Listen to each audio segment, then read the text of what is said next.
Respiratorias de México. Ella es la jefa de la parte de neumología intervencionista del INER y nos va a hablar sobre broncoscopia durante la pandemia y post-pandemia de COVID-19. Muchas gracias, Olivia, por estar aquí. Ya puedes empezar.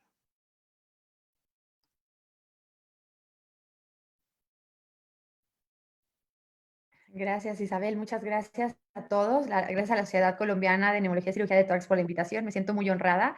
Y bueno, para hablar de este tema tan importante que estamos viviendo todos y que pues, a todos nos reta para poder atender a nuestros pacientes y de los escenarios, de diferentes escenarios que nos estamos enfrentando nosotros. Y bueno, voy a tratar de compartir la presentación. No sé, Camilo, si me puedas apoyar porque menciona que el anfitrión inhabilitó la función de compartir las pantallas. Entonces, si pudiera tener la posibilidad de... Listo, doctora, ya está activa.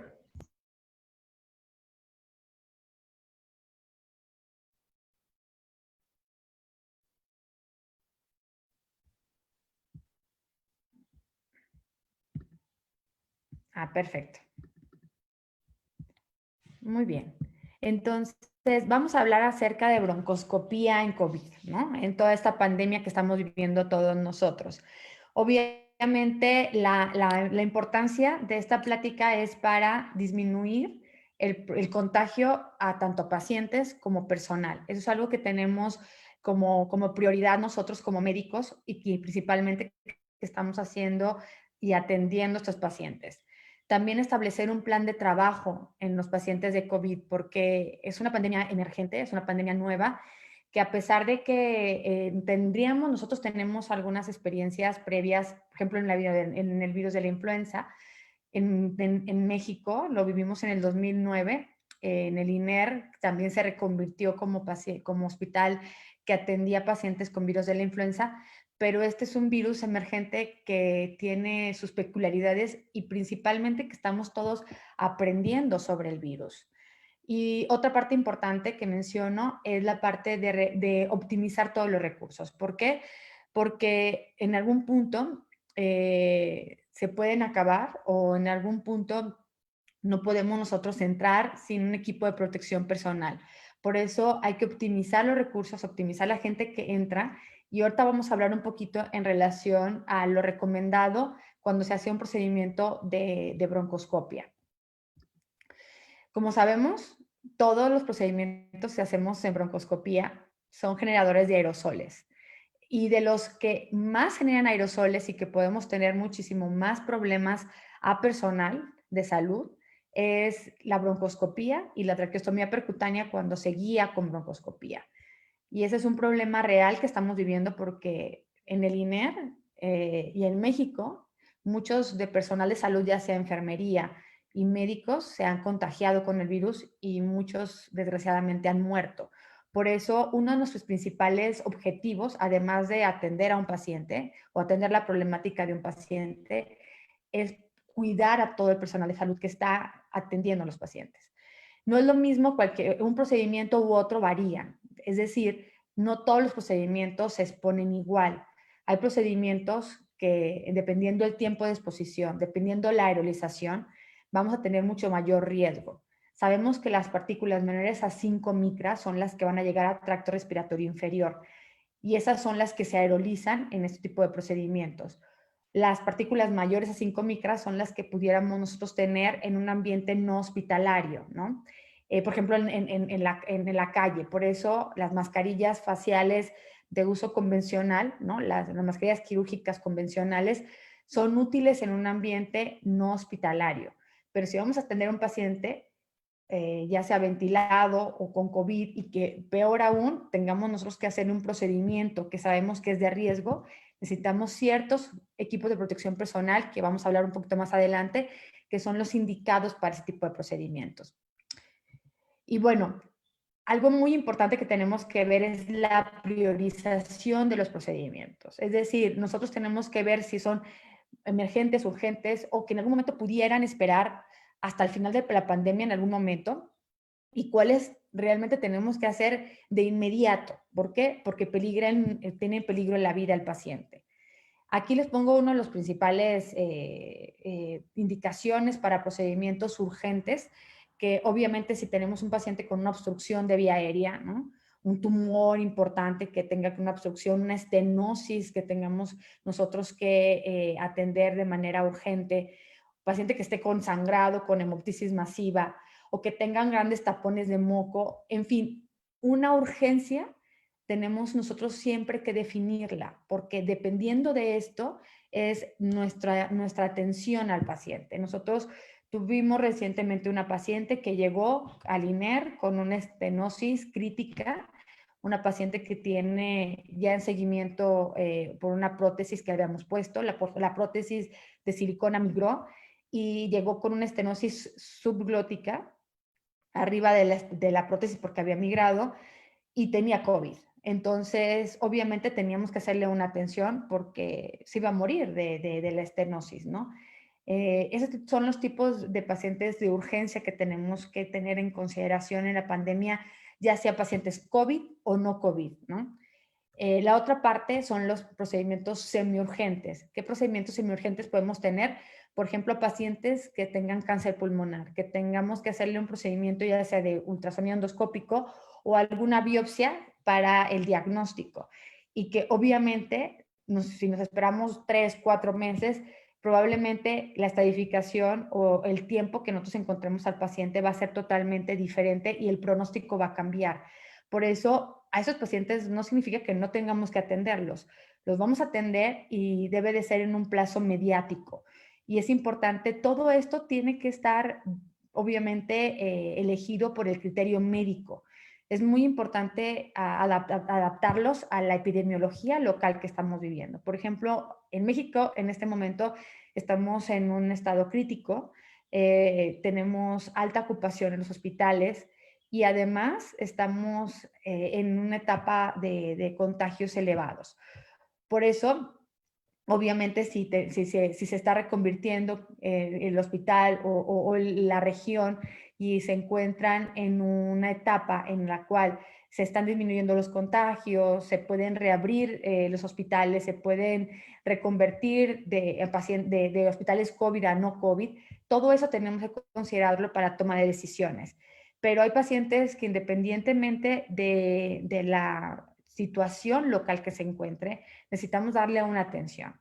Recientemente también tuvimos una paciente con una proteinosis pulmonar que tuvimos que hacerle un lavado pulmonar total porque la paciente ya llegó con disnea importante y tenía no COVID. Entonces son pacientes elegibles a procedimientos y que en algún momento también tenemos que hacer broncoscopías rígidas.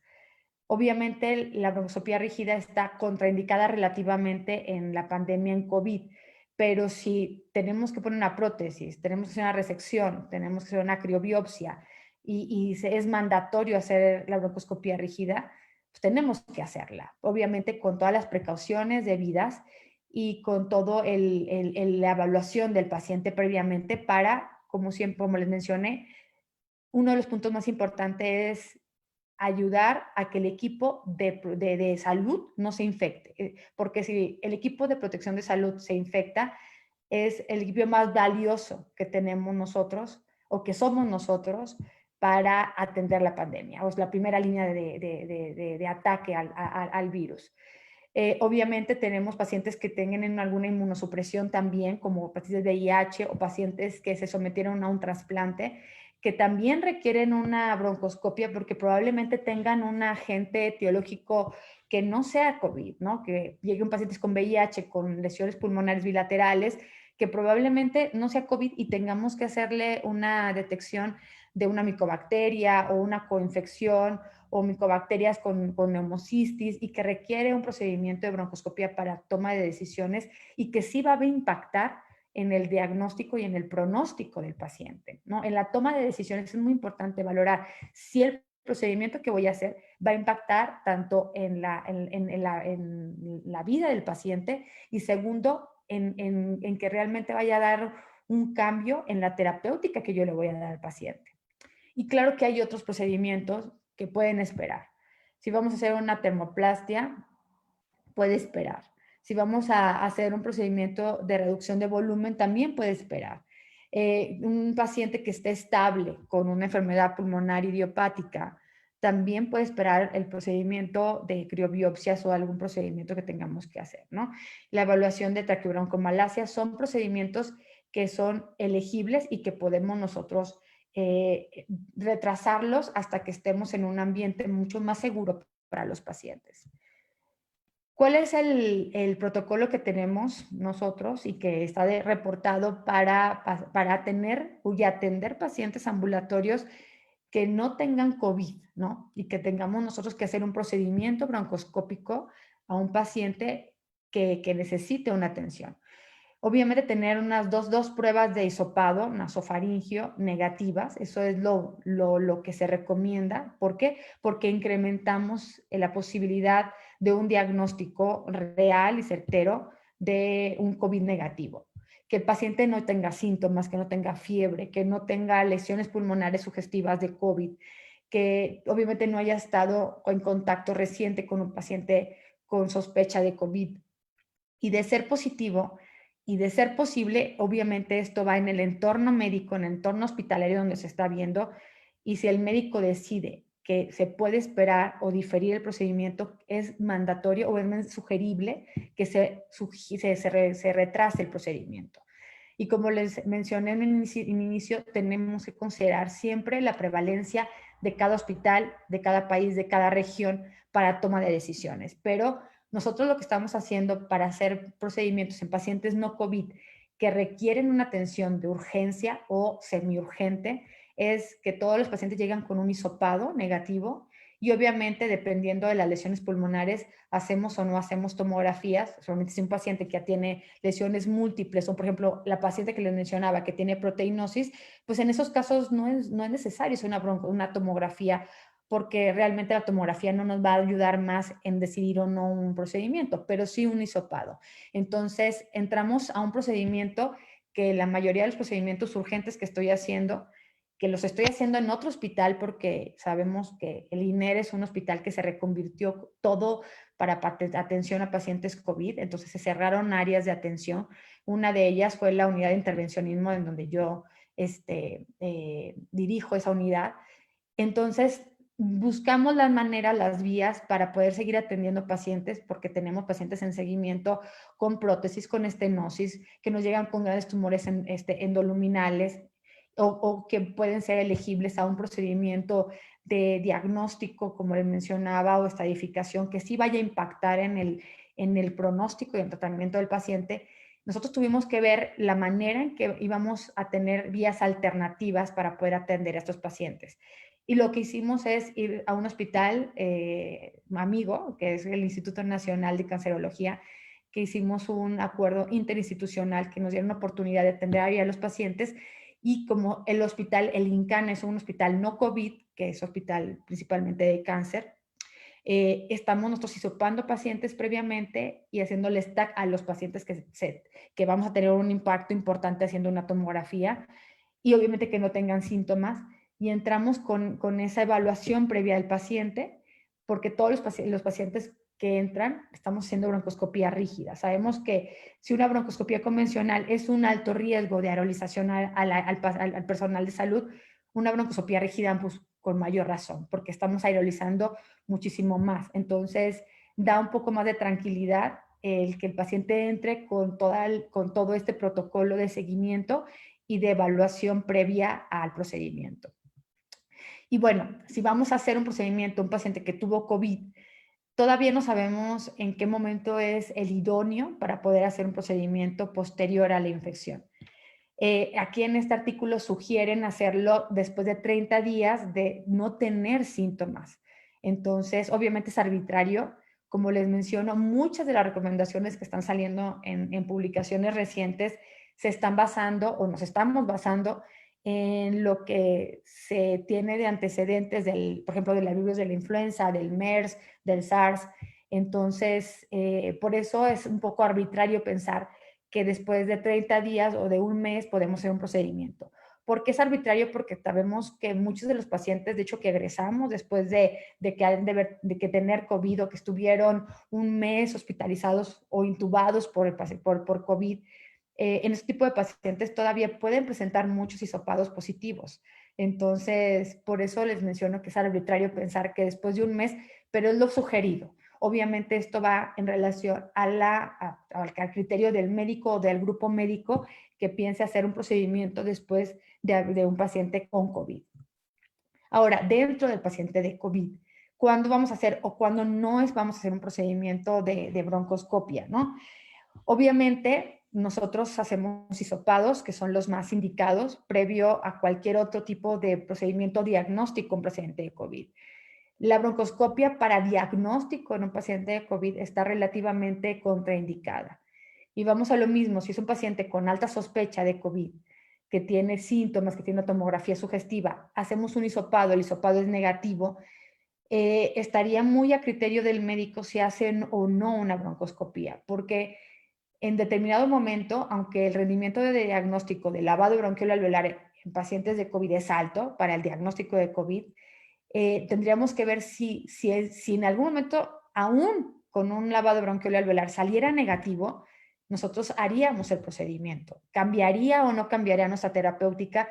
Entonces, creo que probablemente no va a cambiar la terapéutica, pero sí vamos a generar un procedimiento de alto riesgo personal y también uso de recursos de equipo de protección personal. Por eso hay que ser muy prudentes cuando hacemos este procedimientos, cuando tenemos un diagnóstico presuntivo de COVID.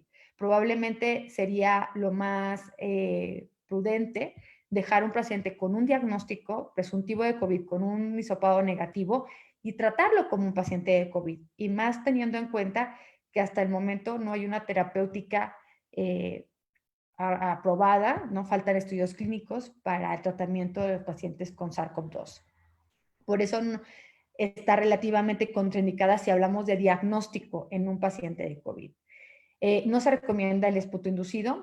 Los que se recomiendan son los hisopados nasofaringio, orofaringio, y si en determinado momento el paciente está ya con ventilación mecánica invasiva, pues hacer otro tipo de procedimiento. Por ejemplo, los aspirados traqueales son procedimientos preferentes de diagnóstico en pacientes de COVID. Obviamente hay otras indicaciones como la traqueostomía percutánea, es un procedimiento que se puede hacer guiado con broncoscopía en pacientes que ya tengan más de 21 días de intubación y que en algún momento nosotros tengamos un impacto positivo para el destete del ventilador si hacemos una traqueostomía en pacientes de COVID. En pacientes que tengan grandes mucos o que estén haciendo una telectasias totales o lobarias importantes que impacten en la ventilación mecánica y que tengamos que hacer una extracción de moco, o que, por ejemplo, un paciente que tenga alguna coinfección o una infección agregada, que podamos nosotros ayudar en el aislamiento del germen, o que tengan una neumonía de lenta resolución y que tengamos diagnósticos alternativos a esto. Obviamente, si el paciente tiene tumor o que tenga hemoptisis importante, masiva, que tengamos que entrar por eso.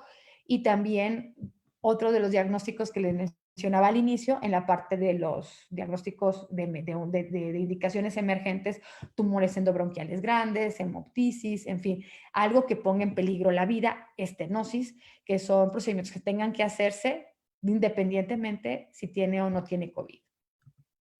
Y bueno, ya al respecto del estudio que se hicieron en JAMA, que se hicieron en más de 1000 pacientes, varios estudios en relación a heces, en orina, en esputo, y todo salió negativo. Fue un estudio realizado por un grupo de chinos.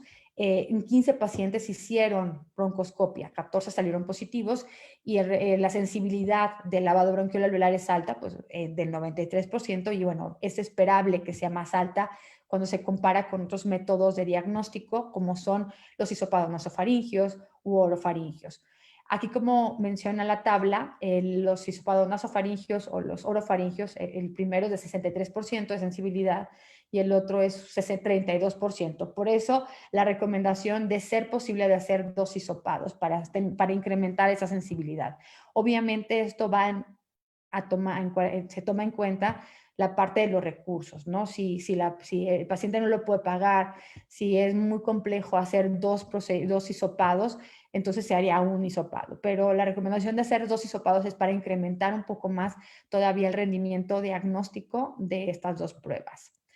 Y bueno, cuando hagamos un paciente de COVID, un procedimiento ya que ya el grupo médico o el médico tratante decidió que tiene indicación de hacer una broncoscopia, es importante que el paciente esté sedado, que tengamos nosotros el paciente paralizado.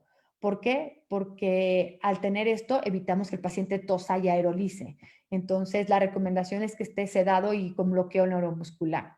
También, si podemos nosotros elegir y está dentro de nuestras posibilidades tener un broncoscopio flexible desechable, es mandatorio hacerlo porque lo utilizamos y lo tiramos en el momento, obviamente con las precauciones debidas del manejo de este tipo de materiales, para no tener que hacer, obviamente, la limpieza, el lavado del broncoscopio, que también tiene riesgo. De hecho, la persona que vaya a lavar el broncoscopio debe tener un equipo de protección personal adecuado para lavar el broncoscopio, porque también pueden haber riesgos de contaminación durante el traslado del equipo hacia la sala donde se va a hacer el lavado y durante el lavado. Toda esta parte deben de considerarse áreas contaminadas. Entonces, por eso, de ser posible, si se tiene un broncoscopio desechable, utilizarlo durante la pandemia. También que tengamos habitaciones con presión negativa, eso es muy importante. Los recambios de aire constante, se recomienda un ciclado de aire, un recambio de aire de 12 a 15 recambios. Obviamente, por desgracia, no tenemos en todos los hospitales este tipo de habitaciones con presión negativa, pero cuando se tengan, esas son las habitaciones o los sitios que se tienen que asignar para este tipo de procedimientos generadores de aerosol tan importantes como la broncoscopia. También cuando vamos a utilizar, o vamos a entrar, perdón, un equipo médico a hacer este tipo de procedimientos, hay que minimizar la cantidad de personas que van a entrar. Deben de ser las mínimas necesarias para hacer el procedimiento. También nosotros estamos a cargo también de enseñanza, estamos a cargo de residentes que están en formación, pero no es el momento para enseñanza. Por eso se sugiere que quien va a hacer el procedimiento sea la persona que tiene mucho más experiencia. La persona que esté más capacitada es la persona que va a estar, ¿por qué? Porque van a disminuir los riesgos de errores. Y por eso es la parte que la enseñanza en este momento no está indicada. Aunque tengamos personas en nuestra formación, no es el momento para hacer enseñanza en los residentes. Todo el tiempo tenemos que utilizar los equipos de protección personal adecuados, que ahorita voy a hablar un poquito en relación a los equipos de protección personal. Y bueno, si se puede poner una capa, una caja de seguridad para disminuir en algún momento los aerosoles, ¿no? Eso también puede ser importante y de ser considerado para quien va a hacer el procedimiento. Y bueno, aquí les menciono la parte de las mascarillas que están a nuestro alcance. La primera es la mascarilla convencional que todos o que podemos traer en un ambiente no COVID o en un pasillo o la gente en la calle. Y tomando en cuenta de que la parte de este tipo de mascarillas tienen un tiempo útil. Todas las mascarillas tienen un tiempo útil, pero las mascarillas quirúrgicas, si ven aquí, el tiempo máximo de protección es media hora. Va disminuyendo el tiempo máximo de protección hasta ser nulo a las 2 horas. Esto es porque nosotros cuando respiramos, cuando hablamos, obviamente si tosemos, generamos gotas. Y esas gotas van humedeciendo y van haciendo un cambio estructural en la mascarilla. Por eso el tiempo máximo que una mascarilla de este tipo, de las convencionales, que nos va a proteger son 2 horas. Y hablando de las mascarillas de alta eficiencia, por ejemplo, N95 o las mascarillas que son las FFP2, las FFP3, pues son las que van a filtrar más del 90% de las partículas menores a 5 micras. Hablamos que el tamaño del SARS-CoV-2 va de 0.02 perdón, 0.07 a 0.09 micras. Entonces, nosotros cumplimos con un equipo adecuado para que filtre este tipo de partículas. Están hechas de fibras de polipropileno y de cargas electrostáticas que nos sirven para utilizarlos hasta 8 horas y son de uso único. Siempre ha habido la parte de la polémica y más en relación a si los equipos de protección personal en algún momento llegan a faltar, o no hay pocos suministros, si eso se pueden esterilizar o hacer algún tipo de procedimientos de esterilización. Y hasta en este momento no están indicados, aunque se manejen en gas o en algún tipo de esterilización, porque puede cambiar la estructura de la mascarilla. Entonces, aunque esterilice y que en algún momento se han habido pruebas y que digan que se mató el virus en algún momento, como cambia la estructura de la mascarilla, no está hasta este momento indicado la esterilización de mascarillas. Por eso, la recomendación es que se utilice una sola vez y se tire, ¿sí? Se entre a la sala de COVID, donde están los pacientes de COVID. Al final, la parte del retiro del equipo es muy importante, por eso hay que retirar la mascarilla y tirarla en los sitios indicados que se estén poniendo. Hay otros equipos que sí tienen mayor factor de protección, por ejemplo, los respiradores, purificadores de aire, las mascarillas con filtros EPA, que tienen un factor de protección mayor que las mascarillas convencionales como las N95, los FFP2, 3, pero el problema con esto, y de hecho salió una revisión de Cochrane muy recientemente en donde evalúan 28 artículos, 14 de ellos son ensayos clínicos, pero a pesar de ser ensayos clínicos, tienen una poca fuerza en relación a una recomendación. Y aquí lo más importante y que hacen mucho énfasis los autores de ese artículo es que lo complejo del retiro de estos equipos, mientras más complejo sea el retiro de los equipos, podemos cometer mucho más errores y en algún momento estuvimos más protegidos durante el procedimiento que hicimos, pero al retiro de este tipo de equipos, nosotros lo que podemos hacer es autoinocularnos el virus. ¿Por qué? Porque podemos tener muchísimo más errores al retirarlos. Entonces, habría que considerar, aunque tenemos un mayor factor de protecciones con esos equipos, habría que considerar la simplicidad, por así decirlo, del retiro, porque a veces el retiro más simple es el más efectivo. Por eso, lo que sí se recomienda es que todos los que vamos a entrar a un procedimiento de COVID tengamos unos gogles que ocupen todos nuestros ojos y que en algún momento hay personal de salud que utiliza también lentes, entonces tienen que cubrir sus lentes y que cubra unos lentes y que sean herméticos, que tengan sello y que también las mascarillas tengamos sello. Nosotros por eso tenemos que utilizar la mascarilla y hacer inspiración para ver que se colapse la mascarilla, para que el sello sea un sello adecuado. Obviamente, tener una bata impermeable, eso es muy importante, botas y también cubrir el cabello. Obviamente la parte de los guantes, se pueden poner hasta 2 o 3 guantes para que sea nuestra parte de protección.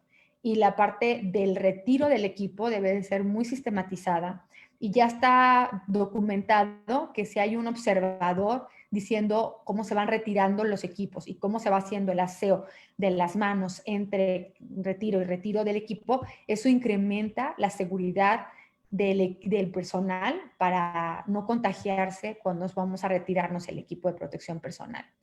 Y bueno, las mascarillas convencionales filtran 63% a comparación de las mascarillas de alta eficiencia que filtran más del 99%, ¿no? Las N95 filtran más del 95%. Y bueno, ya para finalizar, esos son algunos de los ejemplos que podemos nosotros utilizar cuando hacemos este tipo de procedimientos y podemos nosotros utilizar algún tipo de cubierta plástica o los tipos de las cajas que se están utilizando o como acá vemos que están haciendo un ultrasonido endoscópico. En fin, se pueden utilizar algunas herramientas también para evitar el contagio durante el procedimiento. Y bueno, hago estas consideraciones finales que me parecen muy importantes, es de que nosotros como personal de salud y como líderes de equipo que vamos a indicar un procedimiento, es que hay que ser prudentes en la elección de un paciente que tiene COVID, en qué pacientes sí tenemos que hacer procedimientos y cuáles procedimientos se pueden evitar porque también no va a haber un impacto en el tratamiento ni en el pronóstico del paciente, ¿no? También, obviamente, como les menciono, está una contraindicación relativa en un diagnóstico en un paciente con sospecha de COVID. Hay que considerar la epidemiología local de cada lugar, de cada país, de cada región para toma de decisiones. Y obviamente la disponibilidad de los recursos. Eso creo que ahorita actualmente, y lo vemos con el personal de salud y más porque hemos tenido colegas que se han infectado, hemos tenido colegas que han fallecido. Entonces, es una situación en la cual obviamente hay miedo dentro de todo el personal de salud y tenemos que ofrecernos a nosotros mismos y a nuestros colegas una seguridad cuando vamos a hacer un procedimiento. Por eso los equipos de protección personal deben utilizarse todo el tiempo durante los procedimientos.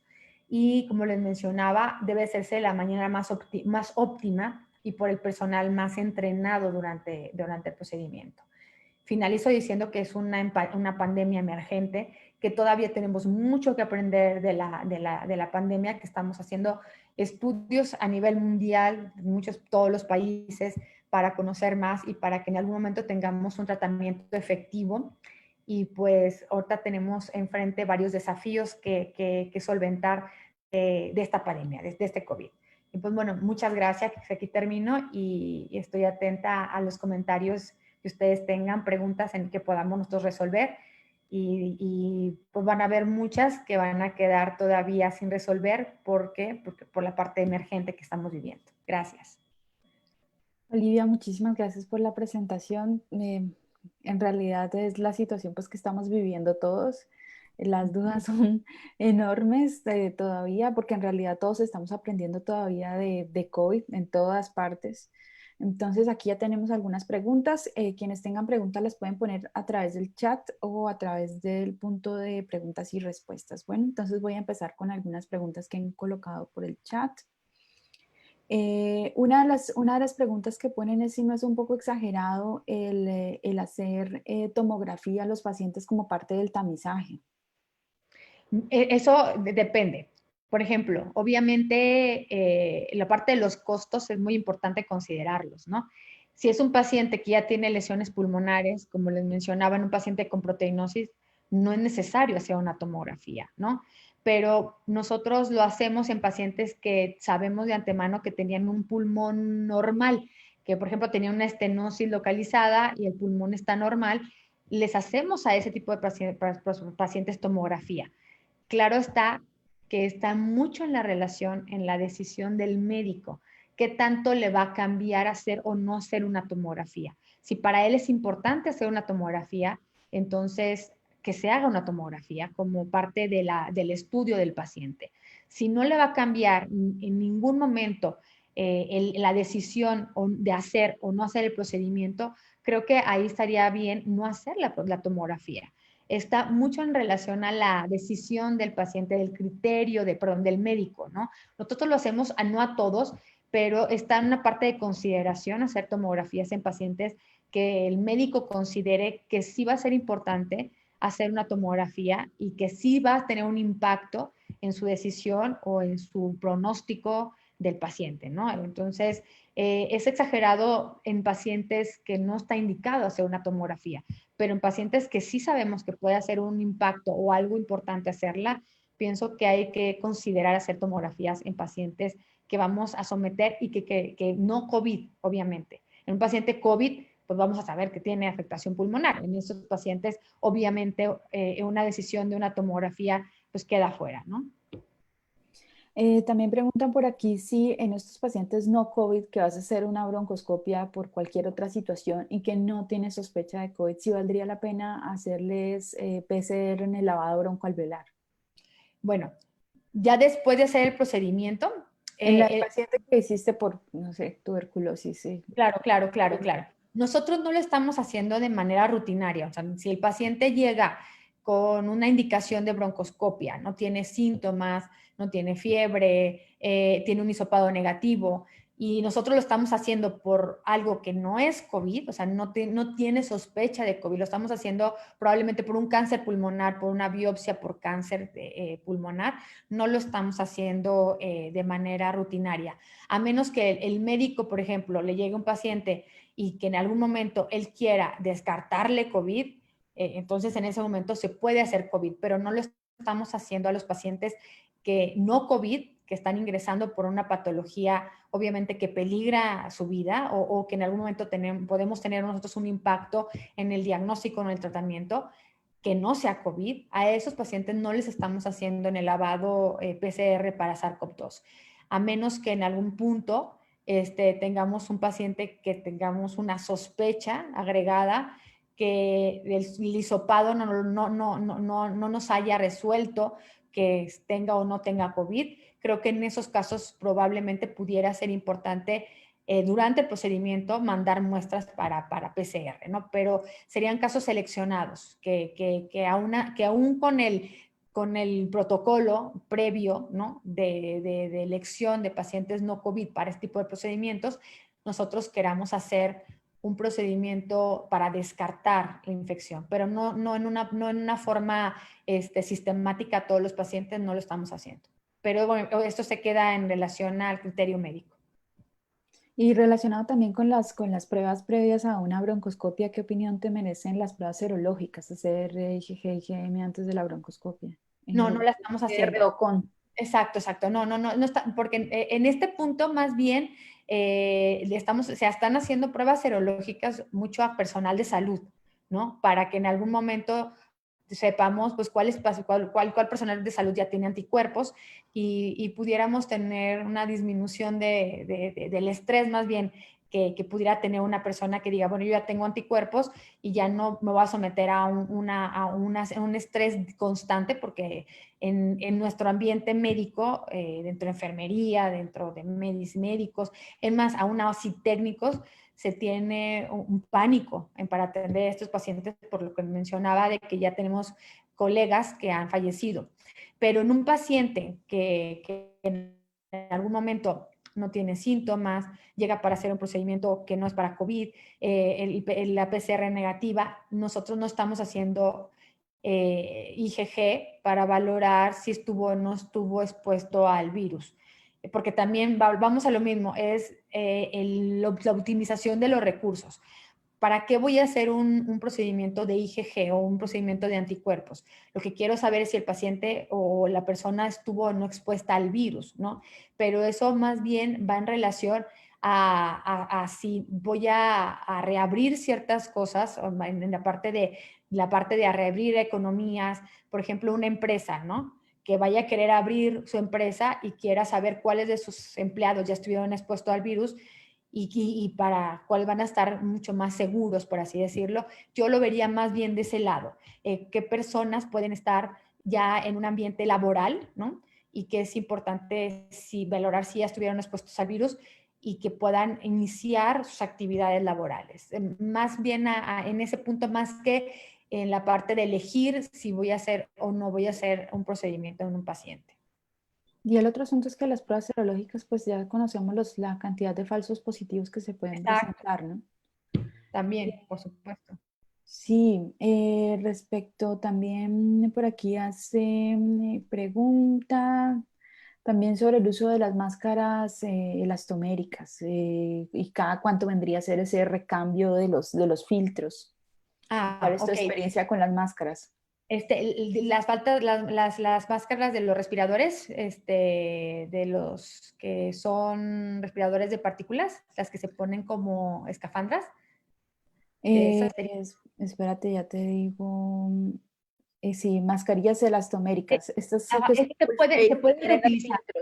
Sí, los filtros EPA, por ejemplo, ¿no? Por ejemplo, muchas de esas mascarillas pueden utilizarse, los filtros pueden servir hasta un mes si se utilizan 8 horas al día. La importancia de aquí es saberlos usar, ¿no? Obviamente se tienen que desmontar los filtros no se tienen que humedecer porque si se humedecen los filtros, pues pierde realmente la importancia de que tiene un filtro, obviamente, y no debe de humedecerse. Se tienen que limpiar con peróxido de hidrógeno. La mascarilla después de retiro de los filtros, porque por eso son 2 pasos importantes. Es por eso que podemos cometer errores al utilizar este tipo de mascarillas. Pero el resto de la mascarilla tiene que sumergirse al menos de 3 a 5 minutos en amonio cuaternario, ¿no? O en lejía, para que realmente tengan una buena desinfección. O sea, sumerge totalmente, es una desinfección por inmersión, se deja ahí y después se limpia, ¿no? No se limpia nada más con toallitas desinfectantes porque sería incompleta la desinfección. Nosotros hemos visto que en algún momento puede haber errores porque limpian la mascarilla con toallita, también limpian los filtros y piensan que con eso ya se desinfectó la mascarilla. Y no, la mascarilla al ya haber retirado los filtros se tiene que sumergir en lejía o en amonio cuaternario, 3 a 5 minutos. Y los filtros se tienen que retirar, no se tienen que sumergir porque si se sumergen pierde la estructura del filtro, pero sí se tienen que limpiar aparte con toallitas con peróxido de hidrógeno y después hacer un montaje después con el filtro y la mascarilla. Entonces, hay que cuidar muy bien estos dos pasos porque en los cambios de los filtros podemos traer nosotros los errores. Por eso es cuando probablemente, aunque hubiéramos utilizado unas mascarillas con filtro cepa, podemos contaminarnos, ¿no? Entonces, son dos pasos importantes, retiro de los filtros, limpieza y luego sumergir la mascarilla en lejía que es y amonio cuaternario. Esa es la parte que indicaría. Y es un mes de uso de 8 horas máximos al día de los filtros y después hay que recambiarlos cada mes. Sí, es que ese es el asunto, ¿no? Que en realidad pues es bastante complejo el manejo de estas máscaras, es decir, es mucho más complicado, necesariamente toca tomarse el tiempo después del procedimiento para poderla limpiar, lavar y demás, entonces sí creo que no sé qué tan aplicados o juiciosos, como decimos acá, son las personas para hacer eso después de cada procedimiento. Y además salimos después de un área COVID con todo el equipo de protección que nos ponemos, estamos sudando, estamos cansados, estamos con un estrés emocional después de haber atendido a un paciente de COVID, que podemos tener errores en retirarnos del equipo. Si podemos tener a alguien que nos esté coachando y haciendo un checklist de que estemos haciendo bien nosotros nuestro retiro del equipo, eso sería muy bueno, ¿no? Y si no, hacer las cosas lo más simples posibles porque es una carga emocional que estamos viviendo, que podemos cometer errores y como mencionas, pues no somos juiciosos en toda esa parte. Por aquí preguntan también que si en los pacientes que están en cuidados intensivos para hacerles procedimiento, ¿los estás trasladando a una sala distinta para el procedimiento o lo haces en UCI? Sí, se hacen porque mira, por desgracia en el INER no tenemos un área de compresión negativa, ¿no? Entonces es una limitante que tenemos que no podemos trasladarlos a un área con presión negativa. Lo ideal es de que el paciente en cama, en donde se encuentre esa cama, tenga presión negativa para que ni siquiera se tenga que trasladar y además tengamos los recambios adecuados. Pero nosotros no los estamos trasladando, los están haciendo ahí en cama del paciente. De hecho, también, por ejemplo, si vamos a decanular un paciente que se les hizo traqueostomía, los hacemos en cama del paciente. No se están trasladando porque, número uno, no tenemos una sala adecuada y número dos, pues muchos pacientes esos están graves y no están en condiciones de trasladarse a otros sitios. Entonces, tendríamos que considerar dos cosas, que el hospital en donde se encuentren tengan un sitio de presión negativa donde puedan hacer estos procedimientos y número dos, que el paciente esté en condiciones de traslado, ¿no? Y obviamente que el traslado sea un traslado seguro para que no sea un traslado con riesgo de contaminación a todos los que se están exponiendo, desde camilleros, personal de enfermería, médicos que están trasladando un paciente. Entonces, tendríamos que adecuarlo mucho a cada hospital. Lo ideal es que en la cama del paciente donde se encuentre, ahí tengan una sala de presión negativa para que se pudieran hacer ahí los procedimientos con mayor seguridad. ¿Y de pronto has tenido alguna experiencia con tapones mucosos en estos pacientes que también han reportado? Sí, ¿Has tenido pero que manejar eso? ajá. Nosotros no hemos tenido pacientes, como en algún momento hubieron colegas míos europeos que me comentaban que sí les hacían tapones de moco importantes. Nosotros no hemos tenido pacientes tan frecuentemente con tapones de moco que realmente indiquen una broncoscopia, ¿no? Estamos hablando de tapones de moco que realmente vaya a ser que mecánicamente no se pueda ventilar el paciente y que se tenga que extraer el tapón de moco. Hemos tenido 2 o 3 de todos los que hemos llevado vistos, que es un porcentaje bajo de los que hemos necesitado intervenir, ¿no? A diferencia de lo que yo pensé que pudiéramos tener por las experiencias previas de otros colegas que nos habían comentado, no sé exactamente cuál sea la razón, pero no es algo frecuente que veamos, pero sí lo hemos llegado a hacer en 2 o 3 pacientes, pero que han tenido atelectasias prácticamente totales de un hemitórax que tenemos que entrar a retirar el tapón. ¿Y solo has entrado a retirar tapón o han aplicado algún tipo de sustancia para ayudarse como ácido hialurónico o cisteína? Existe la parte de utilizar la N-cisteína, no está demostrado que realmente tenga una eficacia, pero obviamente pudiera ayudar, ¿no? No digo, no hay un estudio, a eso me refiero, no hay un estudio que te diga, sí, utilizan N-cisteína u otro mucolítico y ayuda. Nosotros solamente lo hemos retirado, no hemos colocado ningún agente, pero sí sé de otros colegas que lo están utilizando y que les ha ido bien utilizando este tipo de agentes mucolíticos. Bueno, y dame un segundo porque también están preguntando por Facebook. Bueno, por aquí también hay otras preguntas, hay bastantes preguntas. Ah,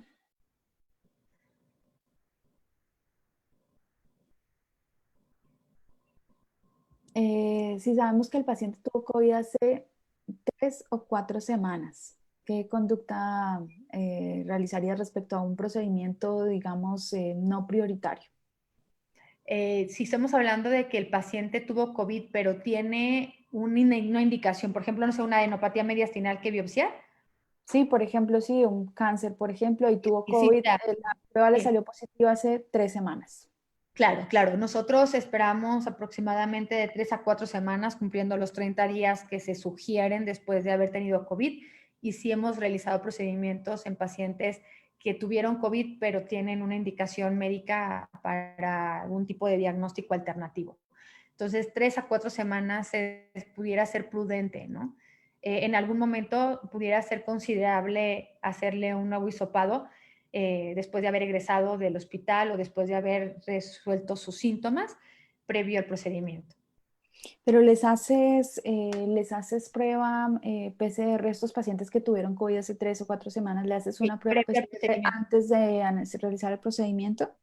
A menos que, por ejemplo, cuando se egresó el paciente, ya le hayan hecho una PCR y haya salido negativa, entonces en esos casos probablemente no sería indicado hacerles una PCR. Pero en pacientes que tuvieron PCR positiva o persistieron positivos después del egreso, porque se les está haciendo también PCRs al egreso del hospital, entonces si muchos de ellos permanecen positivos, si permanece positivo, en esos pacientes sería bueno hacer una PCR previo al procedimiento para ver después de tres semanas si negativizó o no negativizó.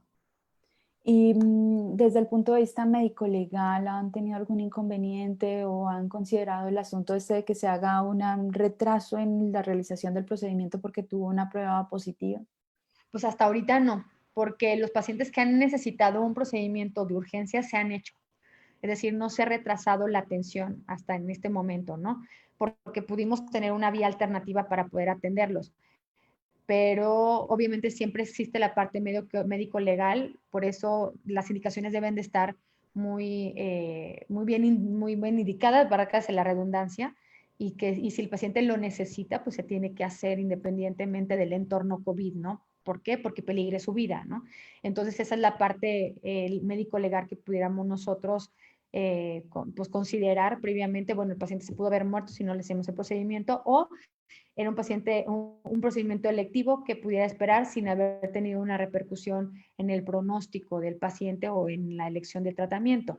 Lo principal para evitar un problema médico legal es justificar la consideración de la indicación, tanto de posponerla o como de hacerla en el momento, ¿no? Entonces, si hay una indicación de haberla pospuesto y es una indicación médica establecida y documentada, creo que eso es lo más importante para evitar problemas médico-legales en esta pandemia, ¿no? Y ya hablando de costos y de todo lo que implica los costos de estos procedimientos y demás, ¿quién está cubriendo esas pruebas de PCR? ¿Las cubre el servicio de salud, el gobierno, el paciente? La cubre parte, obviamente, el hospital. Los hospitales están con un nivel socioeconómico. Entonces, desde 1 hasta 6, ¿no? Que obviamente el 6 es el que más paga, obviamente haciéndole al paciente un estudio socioeconómico para valorar sus posibilidades de pagar o no pagar cierto, o de en qué punto o en qué grado pagar un estudio, procedimiento, internamiento, en fin. Entonces, los pacientes que ya son pacientes del INER ya tienen un estudio socioeconómico previamente hecho y pagan dependiendo su estudio socioeconómico. Si tienen un estudio socioeconómico bajo, por ejemplo, un estudio 1, un nivel 1, pagan según el nivel que tengan y parte lo absorbe o lo subsidia el gobierno, ¿no? Muchos pacientes que no son del INER y que en algún momento nos han interconsultado externamente, se han llegado a hacer los procedimientos externamente en laboratorios privados y ellos absorben el gasto de los hisopados. Y ya hablando de costos de broncoscopia, ¿has utilizado o qué has escuchado sobre broncoscopios desechables? Sí, los hemos utilizado, los desechables. Obviamente aquí es también en relación a costos, ¿no? ¿Pero vale la pena? Vale la pena para el personal, ¿no? Obviamente, ¿por qué? Porque no tienes que lavarlo, no tienes que trasladarlo, porque el traslado también debe de ser un traslado seguro, ¿no? Al área donde se va a lavar el broncoscopio. Luego, donde se va a lavar, obviamente es un área contaminada, ¿no? Y también la parte de las pruebas de fuga, también es algo importante que tenemos que considerar. Nosotros a un procedimiento, si fuera un procedimiento convencional en un ambiente no COVID, pues llegamos, hacemos pruebas de fuga al procedimiento, vemos si tiene o no tiene fuga al paciente. Entonces, y en este punto, al hacer una prueba de fuga, también estamos aerolizando. Son varios puntos cuando vamos a lavar un broncoscopio que nos estamos exponiendo o exponiendo al personal que lo va a lavar. Entonces, si existe el recurso, pongo muy puntual esto para que no se entienda que si no se hace, entonces está haciendo mal. No, es de que si existe el recurso, vale totalmente la pena utilizar un broncoscopio desechable en un paciente COVID, ¿no? Si no existe el recurso, nada más hay que extremar las medidas de protección y que durante el procedimiento de lavado se encuentre como si estuviera haciéndose el procedimiento del paciente, ¿no? Y que después se considere esa área como contaminada y que tengamos una sanitización del área. Entonces son mucho más pasos que tendríamos que seguir para utilizar nuestros broncoscopios convencionales en relación a un broncoscopio desechable, pero va en relación a los costos y las posibilidades de cada lugar. Si existe la posibilidad y se pueden hacer en desechables y tirarlo al o sea, un equipo por paciente, pienso que valdría la pena hacerlo. Y ya que hablaste respecto a eso, esto de la test de fuga, que sería una de las diferencias también, ¿qué otras diferencias hay respecto a la limpieza del broncoscopio cuando se le hicimos una broncoscopia a un paciente COVID? Seguimos el mismo procedimiento, o sea, se hacen los test de fuga, se pone en un enzimático, obviamente se hacen lavados entre paso y paso y luego se pone en un desinfectante de alto nivel, por ejemplo, el ortolafluorido, que son desinfectantes de alto nivel. Son los mismos pasos. Obviamente también valoramos si es un automatizado o es un manual, pero se utiliza exactamente el mismo procedimiento que utilizaríamos en un paciente no COVID, ¿no?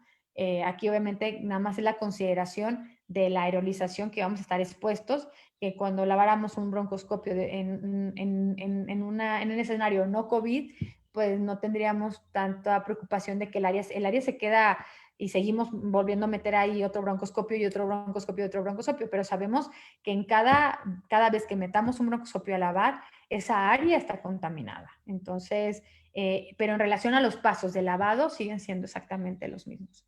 ¿Y la sala en la que estás haciendo las broncoscopias actualmente para procedimientos ambulatorios tiene presión negativa? No tenemos presión negativa en el área, es un quirófano. Es un ¿Y qué quirófano. recambio estás haciendo entre un procedimiento y otro entonces?